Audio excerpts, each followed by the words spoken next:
This questions the Leader of the House. I call the Shadow Leader, Jessie Normanton.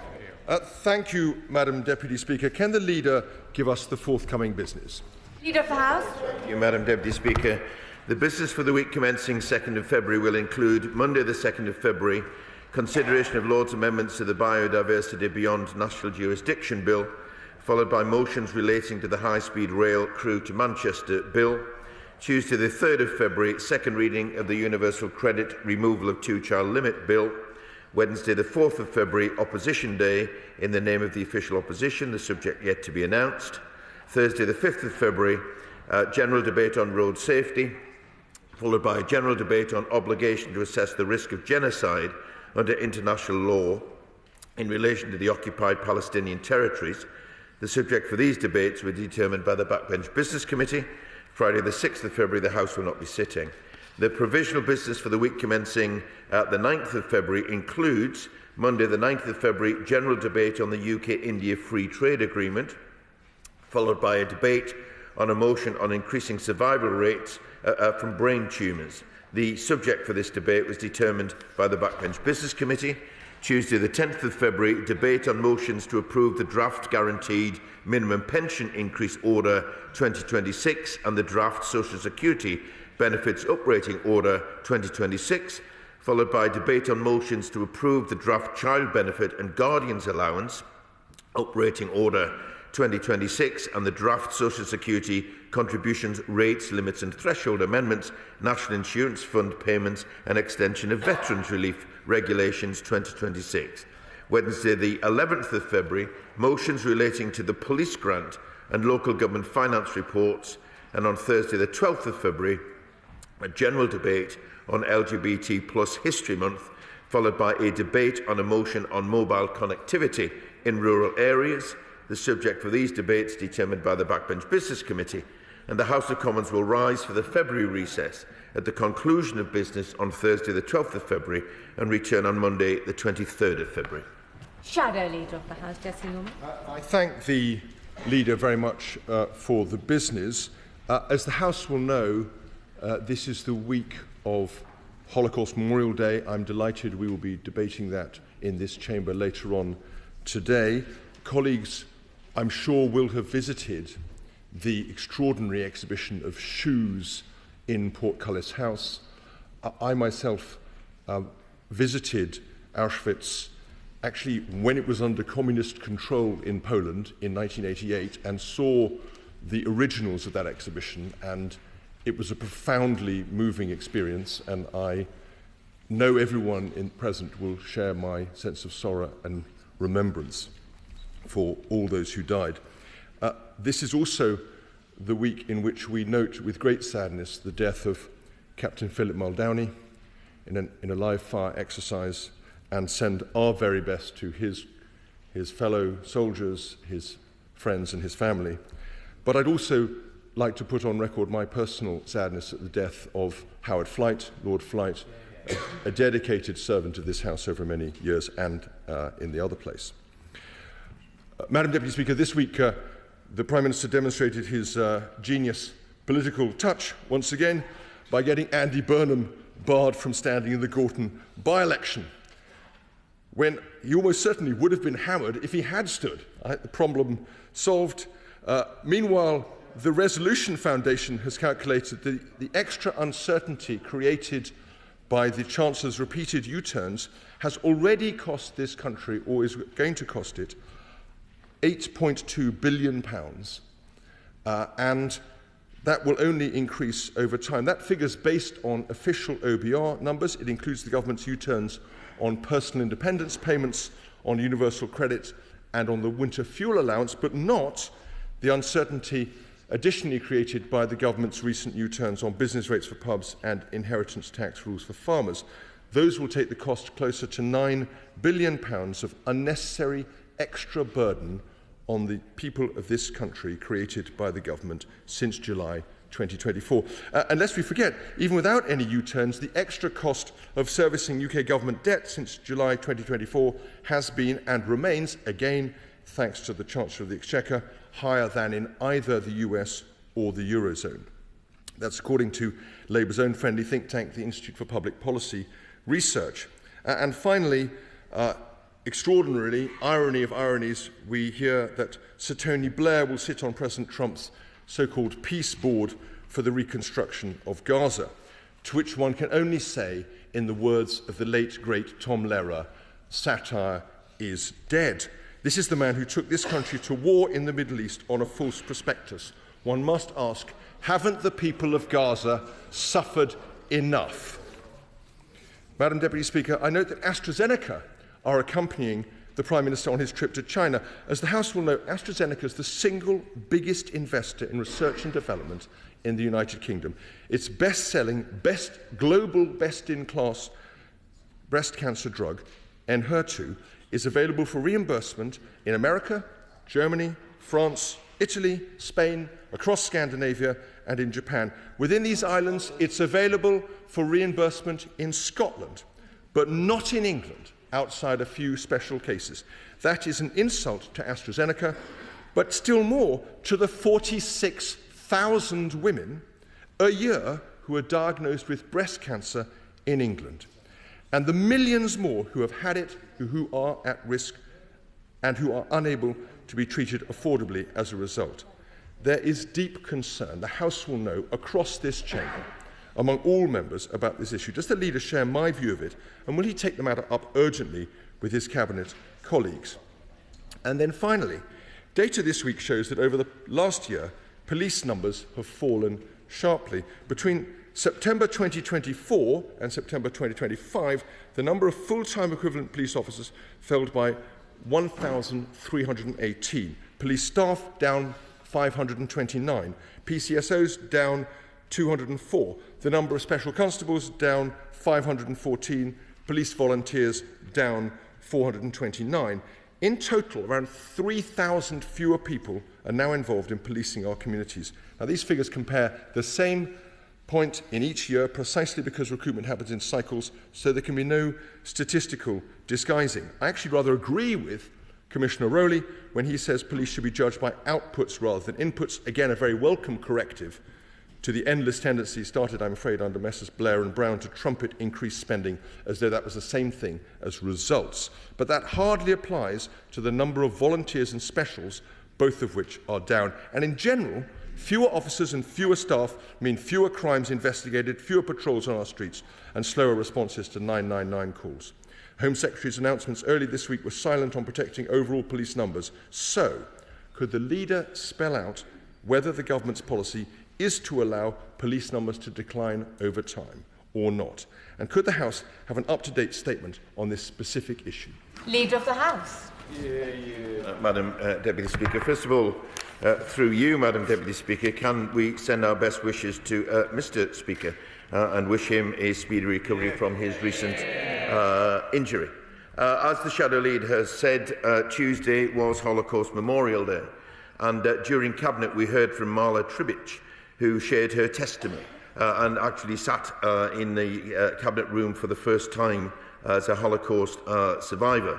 And yesterday I had the honour to join Annick Lever in speaking at an event in the Cabinet office.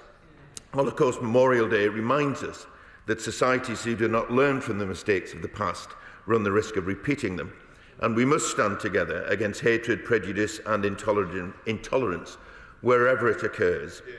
The theme for Holocaust Memorial Day this year is Bridging the Generations, and this theme is a reminder that the responsibility of remembrance does not just belong to survivors but to us all. I echo the sentiments of the Shadow Leader in paying tributes to those who have died. I want to add to that, Madam Deputy Speaker, a tribute to Sir Christopher Jenkins, who was the former First Parliamentary Counsel in the Cabinet Office, who died recently.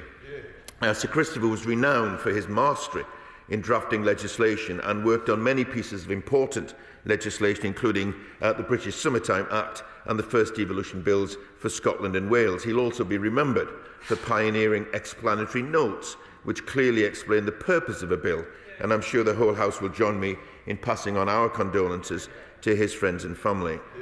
It also gives me an opportunity Madam Deputy Speaker, to reflect on the work of the Office of Parliamentary Counsel, because they work tremendously hard behind the scenes supporting ministers to bring forward government legislation. And I want to take this moment to pass on my thanks to them for all of their hard work. Speaking of legislation and government action, Madam Deputy Speaker, this week the Government has published the draft Common Hold and Leasehold Bill, which will deliver a manifesto commitment to reform the Common Hold model, making it easier for existing leaseholders to convert to Common Hold and banning the use of leasehold for most new flats. It will significantly improve the current system for over 5 million existing household properties and their owners, ensuring a better deal for future generations of homeowners in England and Wales. Also, Madam Deputy Speaker, we published the Police Reform White Paper, which the honourable gentleman refers to, announcing the largest reforms for policing since the police service was founded around 200 years ago. The reforms will create a police service that is more rooted in local communities and will remove the barrier that prevents police from focusing on what really matters to our constituents. Let me turn, Madam Deputy Speaker, to the specific points raised by the Shadow Leader of the House. He refers to the cost of what he calls U-turns. I noticed that he didn't welcome in his remarks the changes that we made to farmers' inheritance tax and indeed the help that we brought forward for pubs. So he can't, Madam Deputy Speaker, have it both ways. He talks about the cost of borrowing, Madam Deputy Speaker. He talks about the cost of borrowing. And of course, it is important that the cost of borrowing is brought down in order that money is spent on better things, including public services. But I would gently ask him who ran up the borrowing in the first place. And why is the cost of borrowing so high in this country? And the answer is because of the Truss budget, which crashed and trashed the economy. In terms of breast cancer drugs, a very important matter which the honourable gentleman raises, and I accept that there is concern, but this government is determined to do more to address not just breast cancer, but also other cancers as well. And I will draw his remarks to the attention of the Secretary of State. And finally, he mentions police numbers, but forgets that the number of police officers fell by 22,000 under the government which he supported.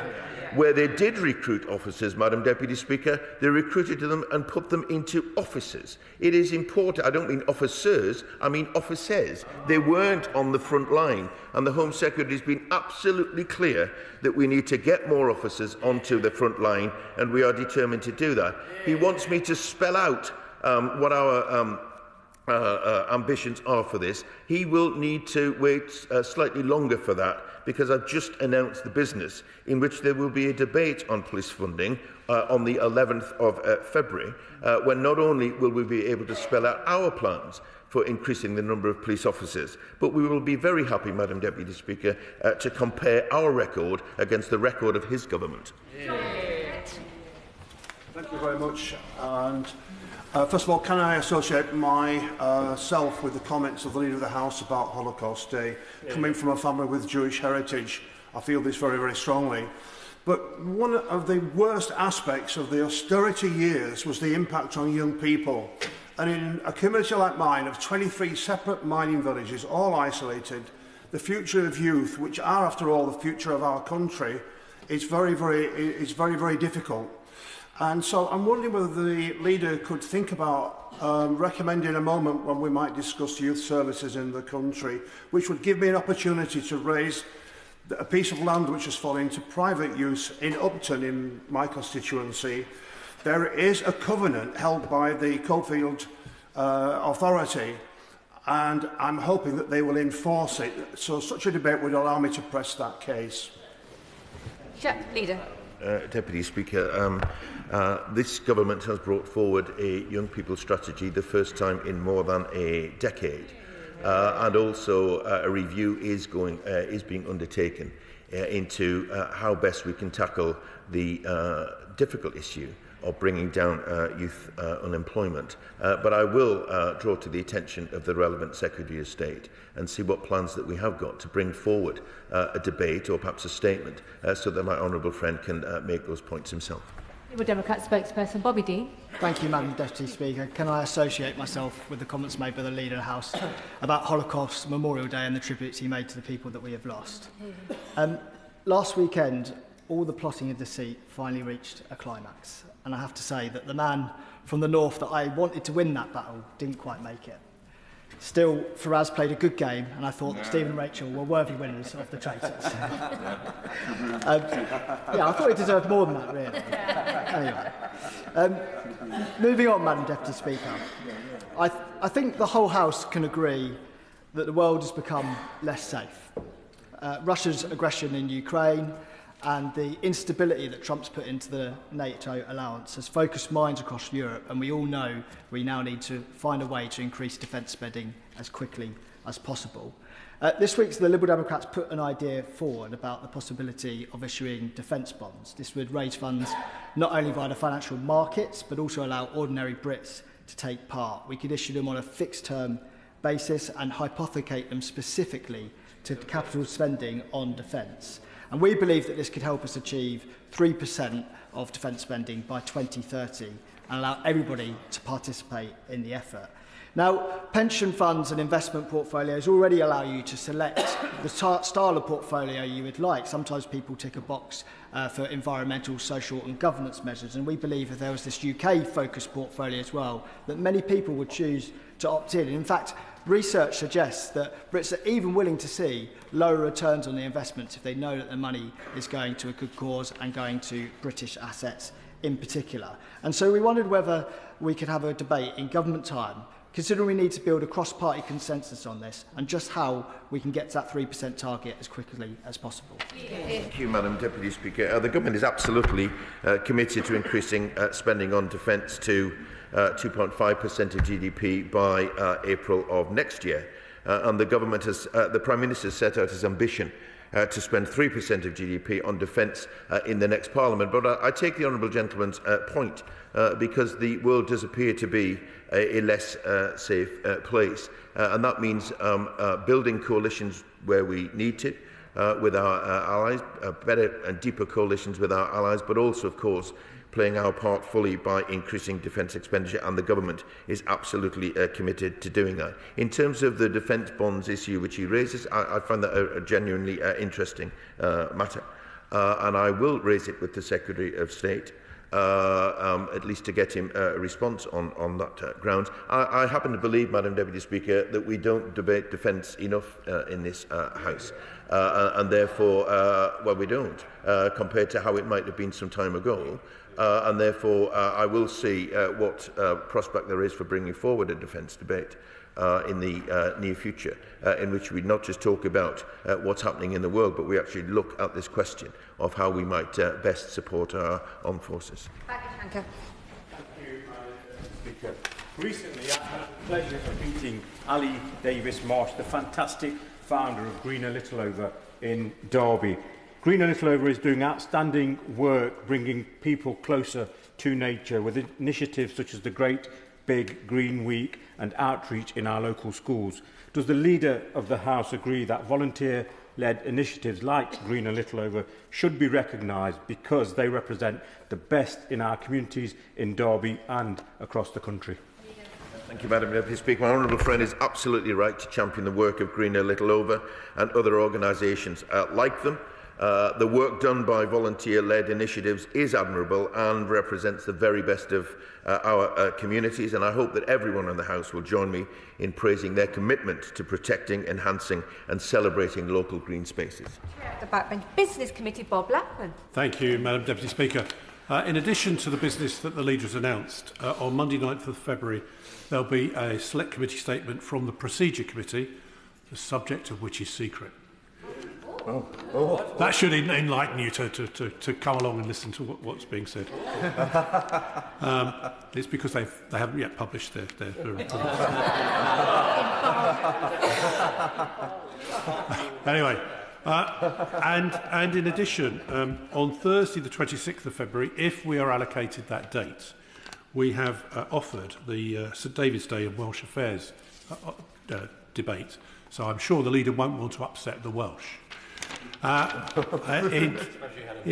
In Westminster Hall, on the let's see, the 3rd of February, there'll be a debate on town and city centre safety. On Thursday, the 5th of February, there'll be a Select Committee statement on behalf of the Scottish Affairs Select Committee, followed by a debate on sustainable drainage systems, followed by a debate on secondary breast cancer. On the 12th of February, on the 10th of February, there'll be a debate on the Independent Water Commission final report.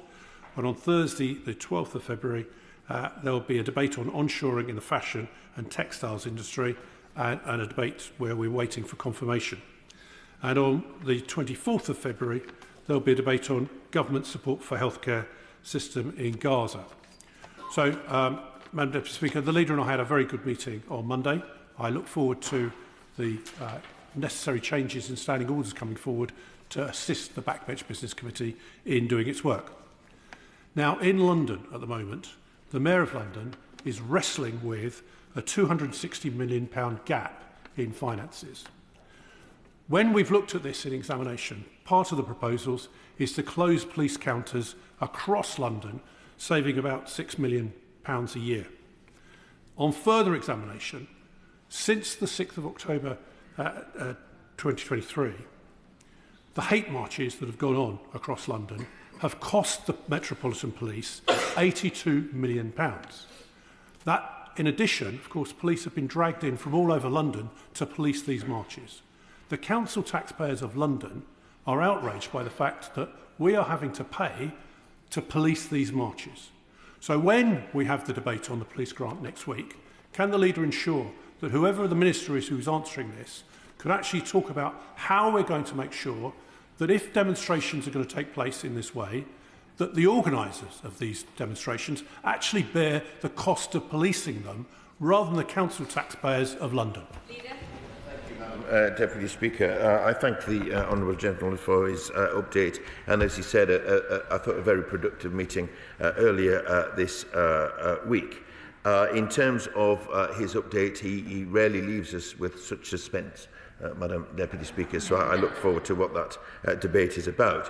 But in terms of not wanting to upset the Welsh, that's certainly not our intention, because that's been the job of his party over the years. He raises the important matter of policing, which he often does, not least from a point of view of a constituency MP. The 2026-27 final police funding settlement is up by up to £21 billion for the policing of a system in England and Wales, and for the Metropolitan Police Service and City of London, they will receive up to £4.1 billion of funding, which is an increase of £184.1 million. But he raises an issue of concern around marches. I will make sure that the Minister who responds introduces the police debate on the 11th is aware of his concerns, but I'm sure he might want to be in to make those points directly to them. Let's make sure questions are short. Rachel Hopkins. Deputy Speaker, I welcome the record investment from this Labour government to repair and renew our roads and fix potholes, with the £7.3 billion allocated to local authorities over the next 4 years. Following the recent RAG ratings for local authorities regarding how they're spending this money and the road conditions, I've launched a pothole survey to get feedback from my local Luton, South and South Bedfordshire constituents to make sure that local voices are heard. Would the Leader of the House join me in encouraging my constituents to fill out the survey to give that feedback about where roads need to be improved and ensure local voices are heard? Leader. Thank you, Madam Deputy Speaker. Absolutely join my honourable friend in encouraging her constituents to complete her survey. As has been said before, those best placed to make local decisions and outline where improvements need to be made are local people. So I pay tribute to her for ensuring that their voices are heard. Madam Deputy Speaker, last May, Reform pushed leaflets through the doors of residents in Worcestershire saying they would cut taxes. However, this year, Reform-led Worcestershire County Council have sought permission from the government to increase council tax by a staggering 10%. Does the Minister agree with me that this would be an inflation-busting step too far for the residents of Worcestershire to shoulder? Will he rule it out, and will he make representations to the Secretary of State accordingly? Leader. Thank you, Madam Deputy Speaker. Once again, the honourable gentleman raises the fact that reform over-offers and then underperforms. I will draw his comments to the attention of the relevant department and make sure they hear his concerns. Thomas. 4 years ago, the regeneration of Wheelstone, now all in my constituency, was poised to begin. Since then, Conservative councillors who run Harrow Council have cancelled or stalled key decisions. So much needed affordable housing is nowhere to be seen. Council offices are closed to the public, local services have been starved of investment, and Wheelstone High Street is under pressure. So could we have a debate on how to help failing councils lead regeneration initiatives better? Thank you, Madam Deputy Speaker. My honourable friend raises a very serious matter. For far too long, people have watched their towns and streets decline. This government is investing in the future of our local communities, not least through the £5 billion Pride in Place programme, and we're giving local people the power to transform their communities. Should he seek a debate, or indeed use the debate on the 11th on local government funding to make these points, I'm sure he will find common cause across the House. Sir Gavin Williamson. Thank you, Madam Deputy Speaker. Can I start off by congratulating the government on one of its policies, the launch of a UK town of culture. And often the government finds itself in a position where it has to pull its business. So I was hoping, when it is next in that position, whether it could maybe organise a debate on actually the UK town of culture, because Stone Town Council is putting in a bid for Stone. It's a great town. It's got the Crown War Theatre, one of the best food festivals anywhere in the country, and it would be a great recipient of this title, and I hope we can maybe have a debate in government time on this issue.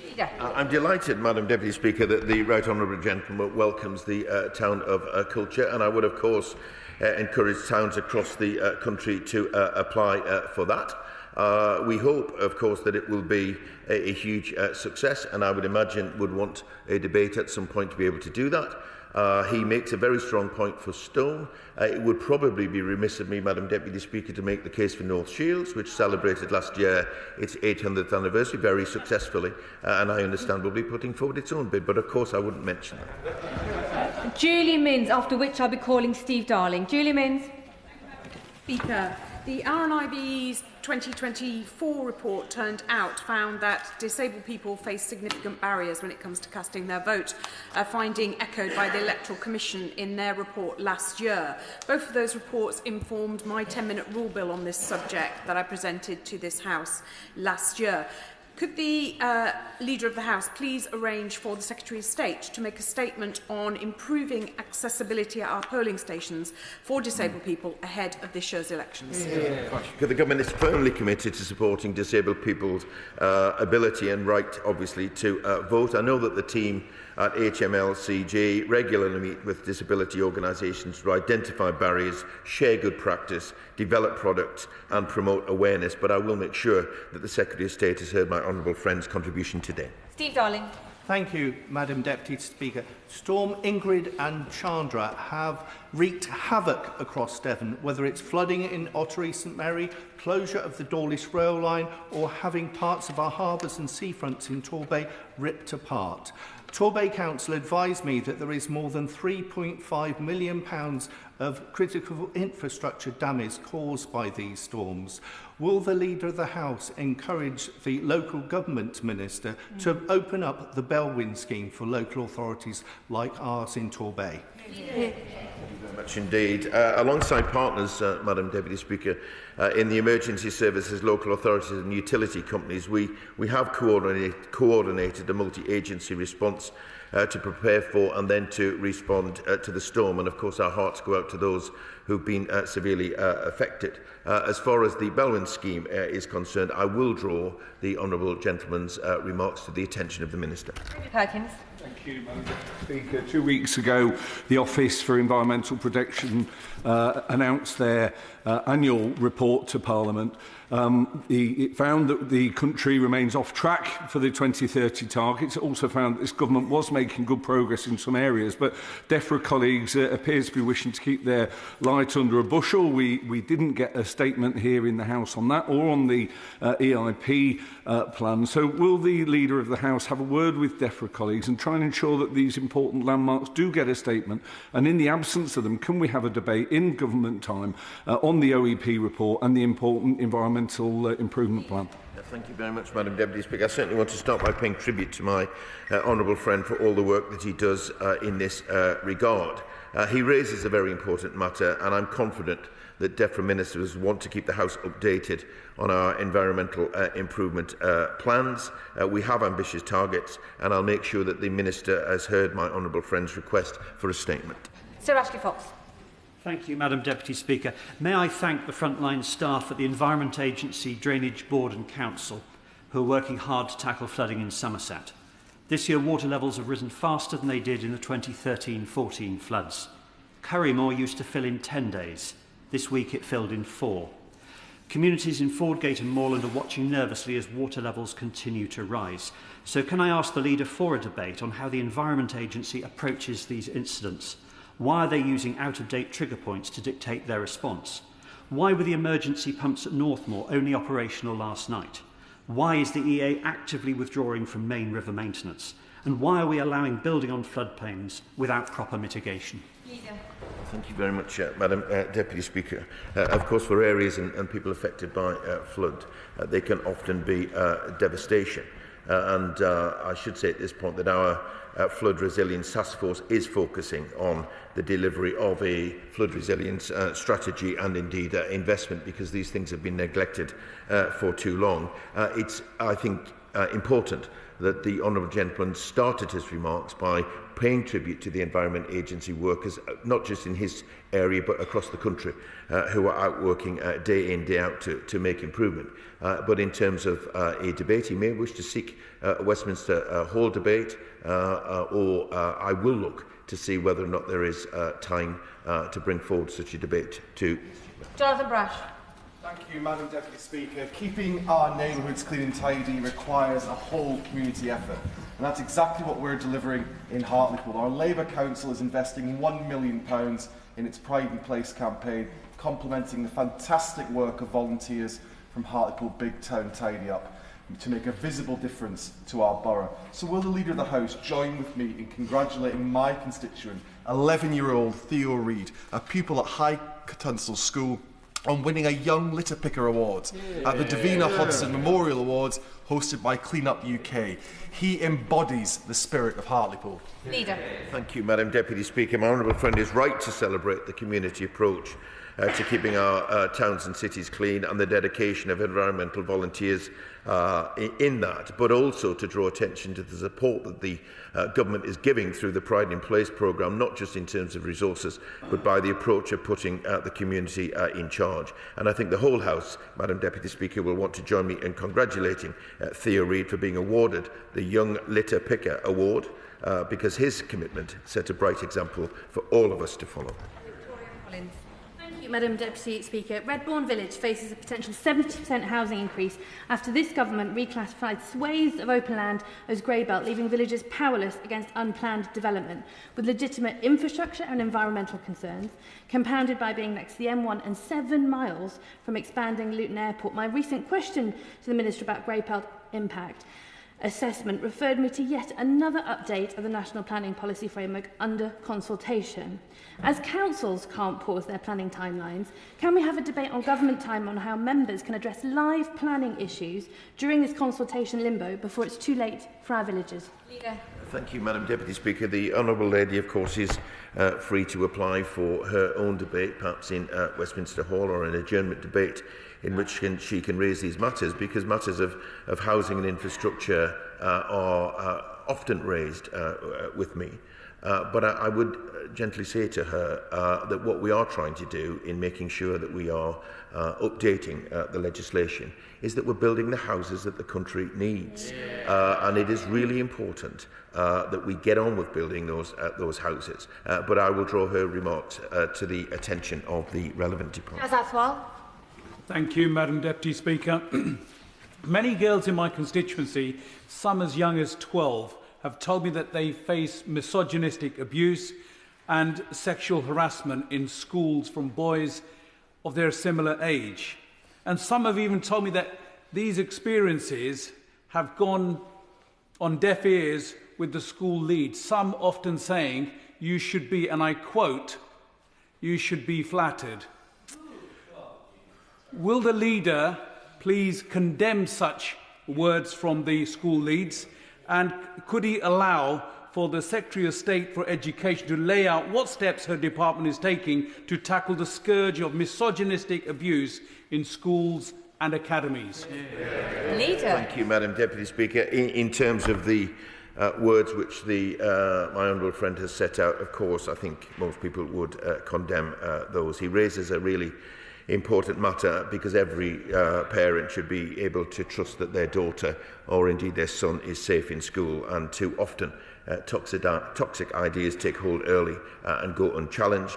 Our Vogue strategy, published in December, seeks to ensure that girls will be better protected from violence, but also, crucially, that young boys will be steered away from harmful misogynistic influences. And I'll raise my honourable friend's concerns with the Secretary of State for Education. David Mundell.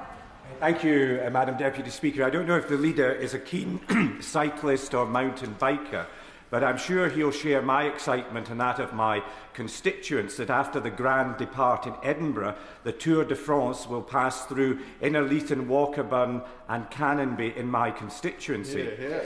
And along with the forthcoming opening of the Mountain Bike Innovation Centre in Innerleithen, does he agree with me that this will showcase the Tweed Valley as not only the best cycling venue in the United Kingdom, but also around the world? Thank you, Madam Deputy Speaker. What an opportunity to showcase what the honourable gentleman is absolutely right in saying is a very beautiful part of the world. I am not, as he can probably imagine, renowned for my cycling ability or indeed history of such things. But I know that a lot of my constituents are, and I know that a lot of people across the country are, and therefore it's a great honour, actually, to have the course routed through his constituency, and I wish everyone involved well. Johnson. Thank you, Madam Deputy Speaker. I recently met with Unison health and care workers from Liverpool who highlighted deeply worrying reports of migrant care staff being underpaid, overworked and in some cases intimidated because their work visa is tied to their employer. This exploitation not only harms dedicated workers but drags down standards across adult social care in a time when we desperately need to strengthen the sector. So can the Leader of the House tell us when the government will bring forward time for a full debate on the impact of the changes to the skilled worker visa and the implications for the ongoing exploitation and poor pay and conditions in social care and other sectors? Thank you. Thank you, Madam Deputy Speaker. Can I say from the outset that we utterly condemn any examples of underpayment or exploitation. Care workers do a fantastic job up and down our country, and I want to put that again on record. As to when we may get the opportunity to debate that, I will draw her remarks to the attention of the Secretary of State and do everything that I can to find an opportunity for her to raise these matters in a debate. Seamus Logan. Thank you, Madam Deputy Speaker. Yesterday, in response to a question from the member for Glasgow West, the Deputy Prime Minister made a statement in the Chamber which was incorrect, misleading and disrespectful to Lord Brodie. Please be seated. I'm on my feet. We do not accuse other members of misleading the House. Inadvertently, perhaps, but not misleading. So perhaps he can correct the record and start his question again and keep it short. Thank you, Madam Deputy Speaker. I apologise. The Deputy Prime Minister made a statement in the Chamber which was incorrect, inadvertently misleading and disrespectful to Lord Brodie, who is chairing a public inquiry into events at the Queen Elizabeth University Hospital in Glasgow. He stated that the Scottish Government was, and I quote, had sided with the Health Board and dismissed families who went through tragic circumstances. That is categorically untrue, given that it was the SNP Scottish Government which set up the public inquiry, and worse, it was a naked pre-election smear and an act of desperation on behalf of the Labour Party, which is struggling to make third place in the polls. Can the Leader of the House tell us what he proposes to do to put a stop to ministers coming to the dispatch box and repeating falsehoods, and will he call on the Deputy Prime Minister to apologise for undermining Lord Brodie? Leader.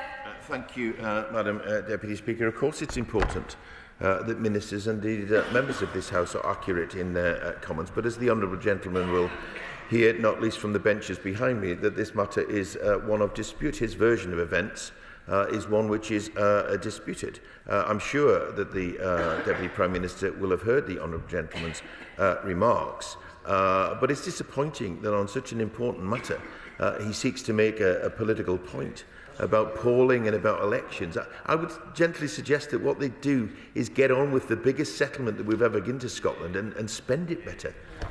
Joe Powell. Thank you, Madam Deputy Speaker. A week ago, a 175-year-old Thames water main pipe burst led to a devastating flood in Holland Park, which has forced dozens of my constituents into temporary accommodation and caused massive damage. Those same residents were flooded in 2021 and now face months out of their homes. So Thames Water, again, have major questions to answer. Can the leader assure me that the government will give due consideration to strengthening the governance, oversight and accountability of Thames Water so this doesn't keep happening to my constituents? Leader. Thank you, Madam Deputy Speaker. I thank my honourable friend for this question. It sounds like an untenable situation for his constituents. The government has launched the largest ever crackdown against poorly behaving water companies. We've already banned bonuses, secured record levels of investment and introduced tougher laws, but he may wish to raise this directly with ministers at DEFRA questions this time next week. Mark Pritchard. Madam Deputy Speaker, over the last month, over 35,000 men, women and children have been shot dead, murdered in Iran. Overnight, the French government backed a move to put the Islamic Revolutionary Guard Corps, the IRGC, on the EU's terror list. The majority of those shot have been shot by operatives of the IRGC.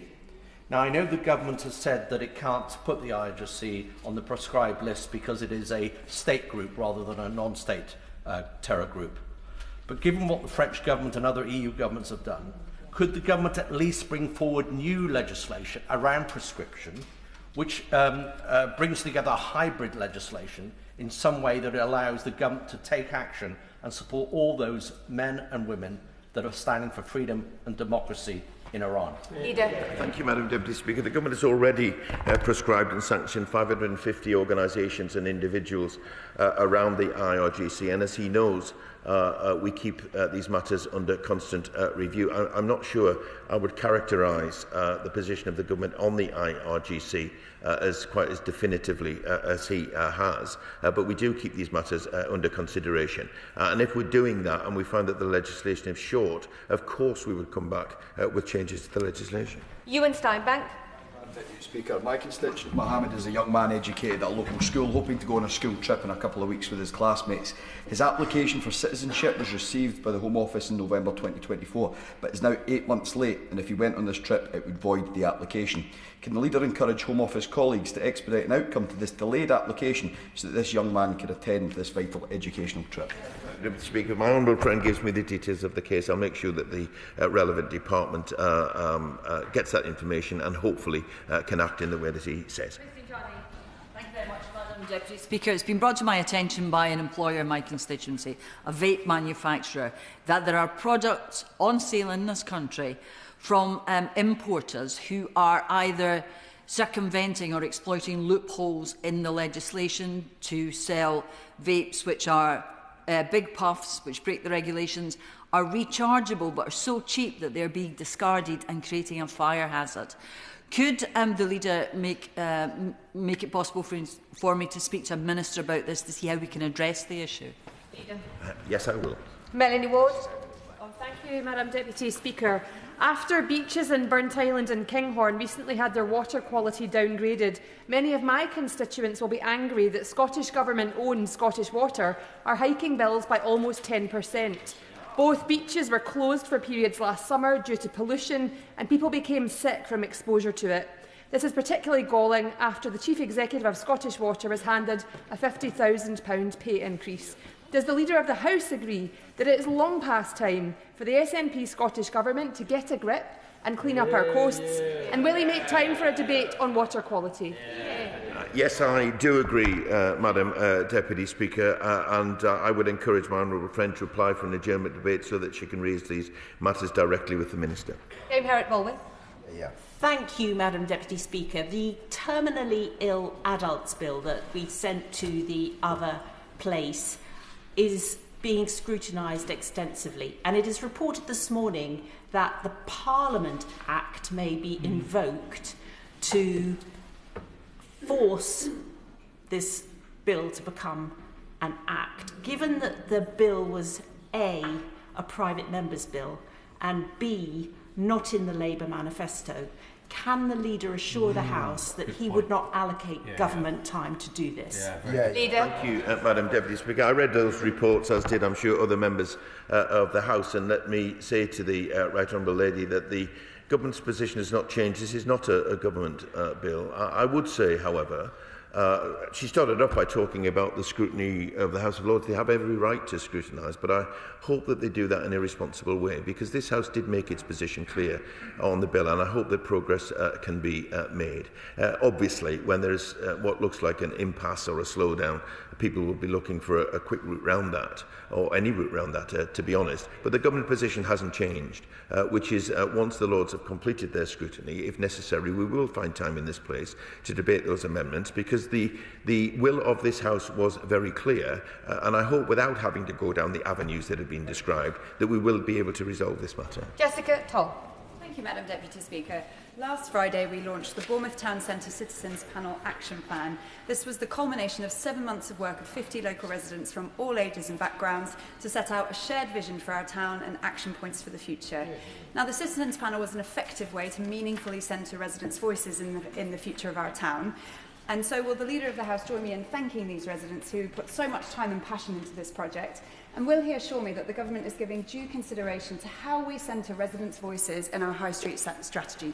Yeah. Thank you, Madam Deputy Speaker. I thank the Honourable Friend for her question and for the innovative work which she and her constituents are doing, and I do praise them in the way that she asked. We are supporting local businesses and our high streets with in all sorts of ways, not least through Pride in Place. And as I said earlier, and indeed consistently, local people are best placed to make decisions about their local communities. And it sounds as if my honourable friend is helping to make that happen. Clive Jones. Thank you very much, Madam Deputy Speaker.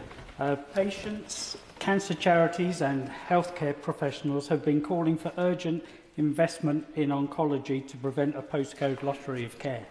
Unfortunately, regional inequality exists, denying many patients access to effective treatment or quicker diagnosis.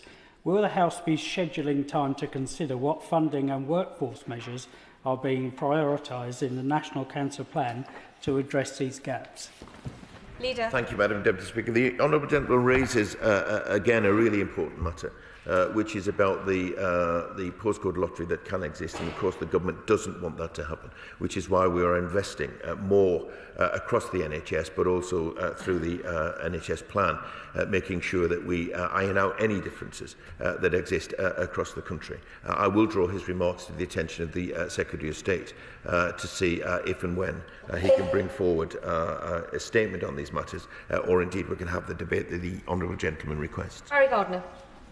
When will the government publish the full national security assessment of global biodiversity loss and ecosystem collapse? Number 10 are said to have pulled the full report last autumn because it was too alarming. Given that the truncated version published last week says that every critical ecosystem is on a pathway to collapse with irreversible loss of function beyond repair, and that it will affect national security, national prosperity, and will give rise to conflict between states, is it not vital that this House has a duty to examine the full report and for the government to schedule a debate about it in government time? Leader. Thank you, Madam Deputy Speaker. My honourable friend raises an important matter, and I know he takes these matters very seriously. Indeed, I can't give him the answer which he seeks, but I can request for him a meeting with ministers that they might explain what the plans are going forward, or, if necessary, what the concerns are and difficulties that means that they can't proceed in exactly the way that my honourable friend asks for. So if he wants that meeting, I will arrange that meeting. Alison Bennett. Thank you, Madam Deputy Speaker. I'm sure that Madam Deputy Speaker's constituents, like mine, have absolute shock this morning to discover that their water bills are going to be going up 7% from South East Water, whilst the company is being investigated by Ofwat. The water industry is a failed industry. Hear, hear. Will the leader make time for a debate on adopting the Liberal Democrat call for a mutual ownership model of the water companies? Leader. Thank you, Madam Deputy Speaker. The previous government should never have allowed the water sector to get into this state with record levels of sewage and ageing water infrastructure. And I do understand very well how consumers will react to the news that their bills are going up yet again, but the government is absolutely committed to improving the situation. As I said before, calling out water companies that are underperforming. I'm not sure we could promise to go as far as to accept a Liberal Democrat solution to these problems, but I'm sure going forward there will be ample opportunity to debate these matters, because water is such an important consideration for our constituents, not least because they add to the cost of living, which we are equally determined to tackle. Let's aim for much shorter questions and much shorter answers as well. Dave Robertson. Thank you, Madam Deputy Speaker. Arthur Terry Learning Partnership runs 24 schools in the West Midlands, including 6 in my constituency. They're currently trying to plug a £6 million gap in their finances caused by what they characterise as an accounting error. The NEU have taken 9 days of strike action at Arthur Terry schools this month, with 9 more planned for February. The department's engagement with my office around this issue yesterday was excellent, but can I ask the leader if he can ensure that the relevant minister meets with me and other affected MPs as a matter of urgency to discuss the ongoing dispute? Thank you, Madam Deputy Speaker. This is a difficult situation for children and indeed families and teachers in Lichfield and the West Midlands in general. So I will help to secure the meeting which my honourable friend asks for. Rosendale. Thank you, Madam Deputy Speaker. The Leader of the House will be aware that on Monday I joined the Right Honourable Member for Fareham and Waterlooville at a huge rally in support of our brave British veterans, a magnificent occasion organised by my honourable friend, the member for Clacton. Now, the message from veterans was clear. Labour's plans to enable perpetual persecution of soldiers who served in Northern Ireland is diabolical. Indeed, I would say a betrayal, Madam Deputy Speaker. So, will the leader make time for a debate about how the United Kingdom has ended up with a policy of giving legal protection to the terrorists who killed British subjects, whilst the soldiers who protected civilians in Ulster face prosecution for simply doing the job in serving Queen and country? Leader.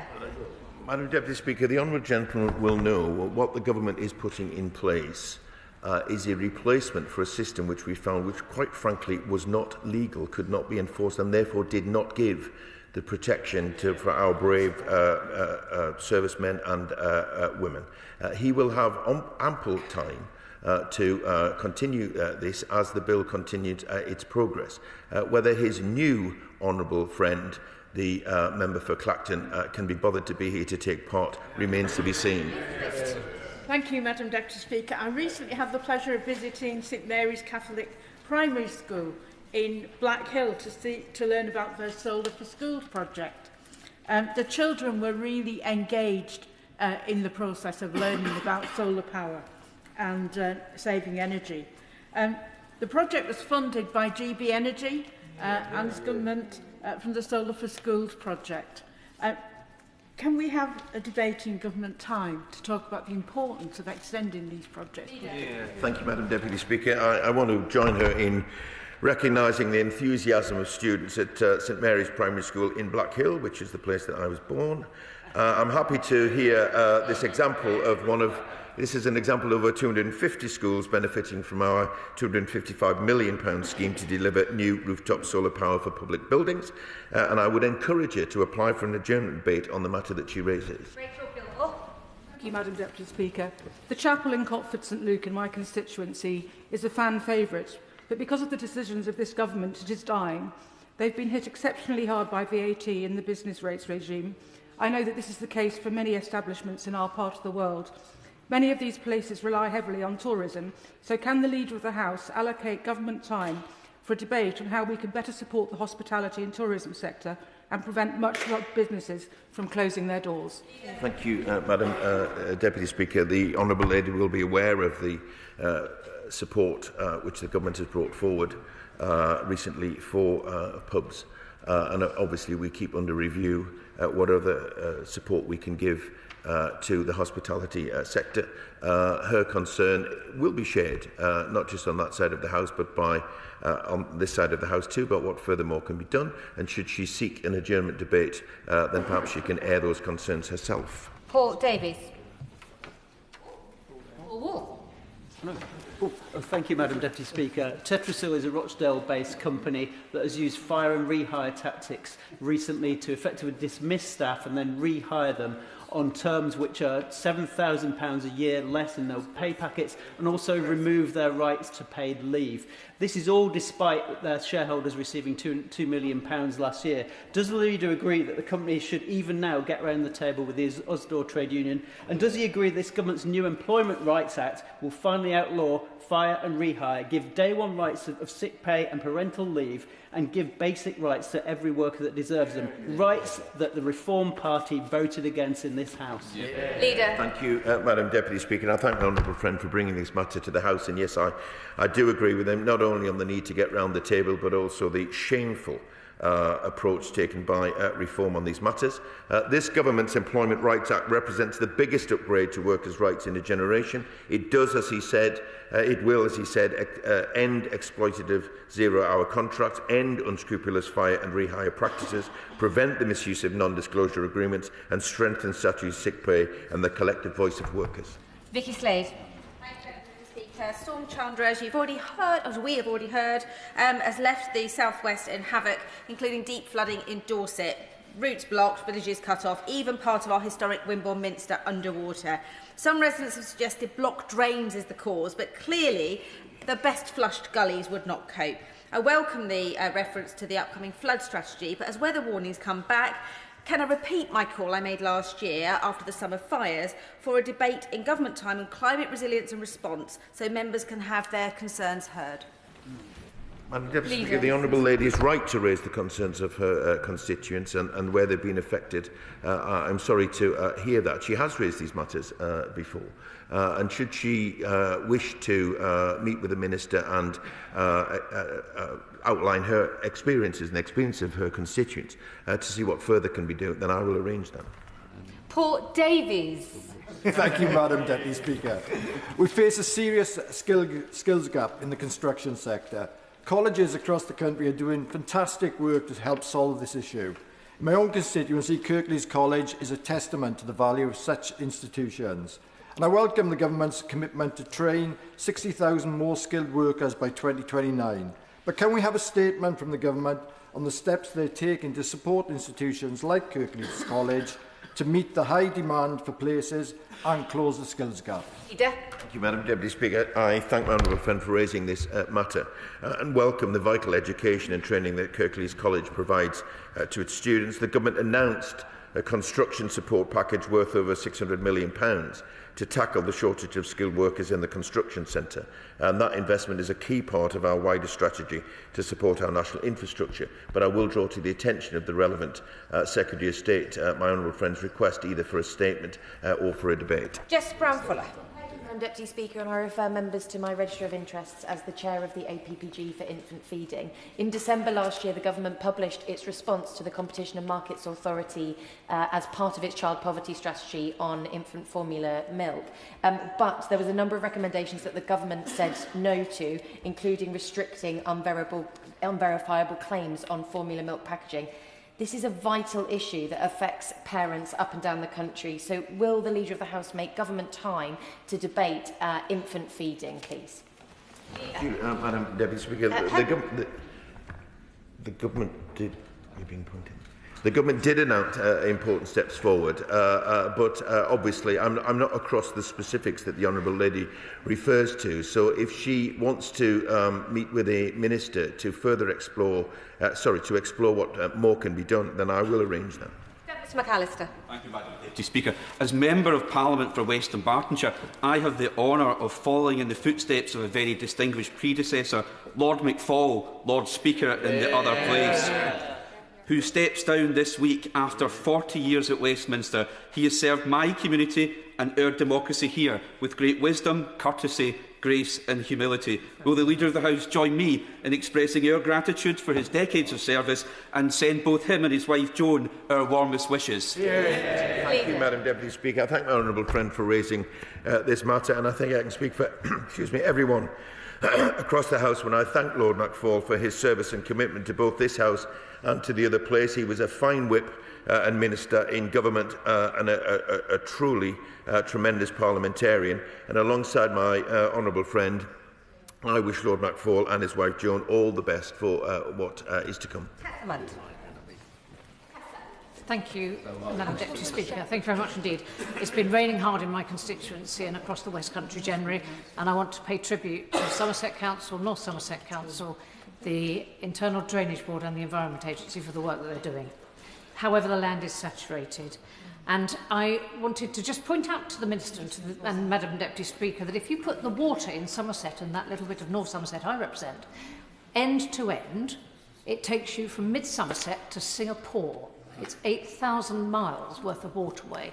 So I'm going to ask the Leader of the House, please, if he could ask his colleague with responsibility for planning and housing to insist that new housing is not built on the floodplain, because when Flood Row finishes in a few years' time, residents will be left high and dry, only in terms of insurance, certainly won't be their homes. Thank you, Madam Deputy Speaker. And I join the Honourable Lady in paying tribute to everyone involved in dealing with what is a traumatic situation. Whilst saying, as I've said previously today, we do have a need to build houses. We also need to build them in the right place and to build them safely. So I will draw her remarks to the attention of the relevant minister. Thank you, Madam Deputy Speaker. Last year I hosted Blackpool's biggest ever jobs fair, and it showed just how strong the appetite in our town is for work, skills and opportunity. On the 26th of February, I'm bringing it back, bigger than ever, in conjunction with the Job Centre and Blackpool Tourism Limited, with 120 businesses offering around 2,000 jobs for local residents. This event will include entry-level roles, opportunities for career change and wraparound support, with employers ranging from the NHS, emergency services to major local and national firms. So will the Leader of the House join me in encouraging Blackpool residents to sign up through my website to take part in this event, which aims to connect people with good jobs, local skills and training, but also give a nudge to my right honourable friend, the Secretary of State next to him now, who an invite has been extended to open in this event. Oh, wow. Leader. Thank you, Madam Deputy Speaker. And I thank my honourable friend for raising this matter. The Government's Growth Mission is committed to securing good quality jobs for people in our local communities. And I have to say, nobody fights harder than my honourable friend to bring jobs into their local constituency and communities. So I do join my honourable friend in encouraging his constituents to sign up for what sounds like a worthwhile job fair, and the Secretary of State sitting next to me, I'm sure, will have heard his remarks. Jim Shannon. Thank you, Madam Deputy Speaker. 1st of February will be the 5th anniversary of the military coup in Myanmar and Burma that overthrew the democratically elected civilian government and created a severe humanitarian and human rights crisis. In this context, the military regime is proceeding with elections that exclude opposition parties, criminalise criticism, disenfranchise large parts of the population. So will the Leader of the House please ask the Foreign Secretary to set out what steps government is taking to challenge any attempt to legitimise these elections, to press for the release of political prisoners and to hold the Myanmar military accountable for ongoing violations of human rights and freedom of religious belief. Thank you, Madam Deputy Speaker. As he undoubtedly knows, the UK is committed to defending freedom of religion and belief for all, and we've long opposed the persecution and marginalisation faced by minorities in Myanmar. Particularly concerning is their race and religion laws, which entrenches prejudices against ethnic and religious minorities.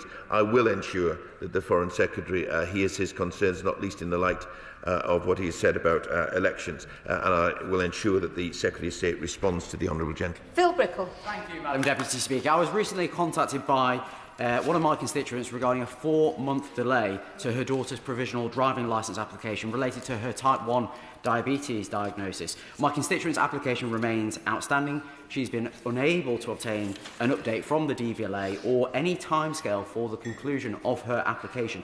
and my constituent's mental health is now being affected by the delay, as she has lost a driving instructor and feels as though she is being treated differently due to her diagnosis. So can the Leader of the House allow for a debate in government time to discuss the important issues of delays in the DVLA system, particularly for individuals with disabilities and health conditions? Thank you, Madam Deputy Speaker, and I thank the Honourable Gentleman for raising this matter. The DVLA is currently rolling out a new casework system which will deliver significant improvements to the services provided to drivers with medical conditions. But that perhaps comes as cold comfort to those who are still waiting in a queue. And should he wish, I would be happy to follow up this particular case with the Department. Daniel Francis. Thank you, Madam Deputy Speaker. Last Sunday, I joined the congregation at St Augustine's Church in Slade Green to celebrate the retirement of Reverend Jim Bennett. Jim has been a long-standing pillar of our community in Bexley and Crayford, having worked for the Greenwich and Bexley Hospice for 16 years, starting as a fundraising coordinator and eventually becoming their chief executive. And following his retirement from that post, he took on a new career later in life, following his ordination, spending over 6 years as the priest at St Augustine's Church, Slade Green. So will the Leader of the House join me in paying tribute to Jim for his work in supporting my constituents across Bexley and Crayford, and wish him all the very best for his retirement? Yeah. Thank you, Madam Deputy Speaker. I'll certainly be delighted to join my honourable friend in paying tribute to the Reverend Jim Bennett. His work at both the Greenwich and Bexley Hospice, but also at St Augustine's Church, has greatly contributed to his community, but also in paying tribute to the Reverend Jim Bennett, let's also pay tribute to all the churches and church men and women across our country who are doing such an important part in our local communities. I wish the Reverend Bennett a very long and happy retirement. Final question by the ever-patient Josh Newbury. Thank you, Madam Deputy Speaker. Stafford Pride is a fantastic event that brings together thousands of people every year as a celebration of the diversity that makes our county such a fantastic place. 2 councillors on Staffordshire County Council awarded money from their community fund to Stafford Pride, and yet despite all other recipients having had their funding, approval for Stafford Pride's allocation has, we're told, been with the Reform Cabinet for months. Stafford Pride are taking a stand, not for the money, but against what they see as institutional homophobia.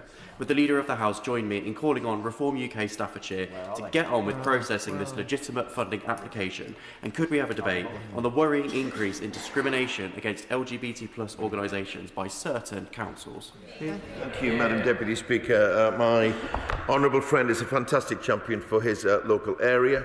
Initiatives like Stafford Pride aim to honour and celebrate the LGBTQ community and are absolutely vital for our local communities. It is such a pity that Reform are seeking to pursue divisive policies, and I agree with him that Reform should get on with this and process the legitimate application for funding so that the community can get on and celebrate diversity.